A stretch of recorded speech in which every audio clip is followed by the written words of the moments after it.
और अब वक्त है सत्य तथ्य का। बुरे काम का बुरा नतीजा। रणबीर अलाहाबादिया और उसके अश्लील साथियों को अब अपने गंदे कर्मों का हिसाब देना पड़ रहा है।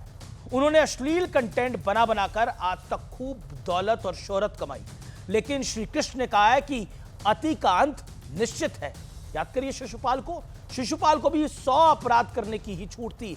101वां अपराध करते ही वासुदेव कृष्ण ने सुदर्शन चक्र को चला दिया था।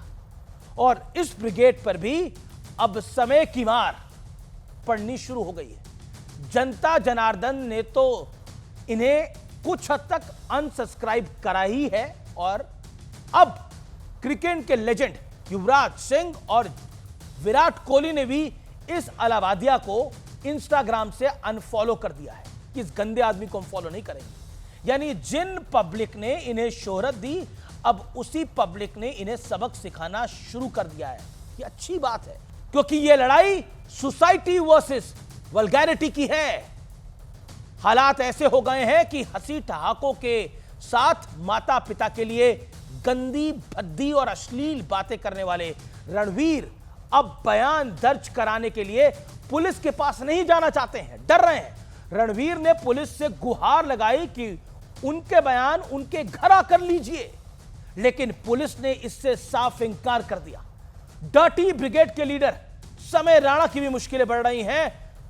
उन्होंने पुलिस से पेशी के लिए वक्त मांगा था, लेकिन पुलिस ने उन्हें और ज्यादा वक्त देने से साफ इंकार कर दिया है। मौके की नजाकत को भांपकर समय राणा ने बुधवार को बयान जारी किया। एक ऑफिशियल अपने गंदे शो के सारे वीडियो यूट्यूब से डिलीट कर दिए, लेकिन समय रैना ने अपने किए पर ना पछतावा जताया और ना ही माफी मांगी। अब यह भी जान लीजिए कि कॉमेडी के नाम पर अश्लीलता करने वालों के पक्ष में कौन कूद पड़ा है। आपको याद होगा साल 2021 में मुनव्वर फारूकी नाम का एक कथित कॉमेडियन अपने आप को कहता था, उसने माता सीता पर बेहद गंदी और अभद्र टिप्पणी करी थी। वो 35 दिन तक जेल में रहा था।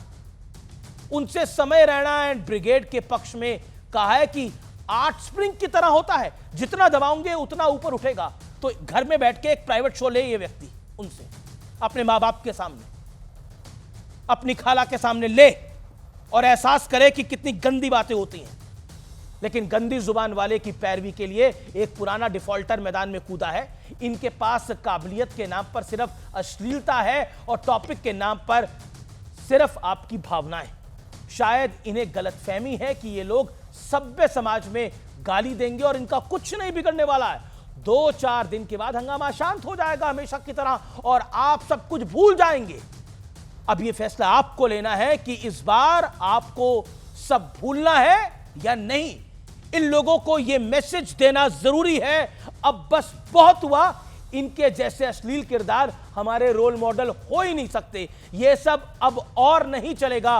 नो मीन्स नो, से नो टू देम। और इनको नो कहने का मतलब है अनसब्सक्राइब करना, अनफॉलो करना। Hit them where it hits the heart.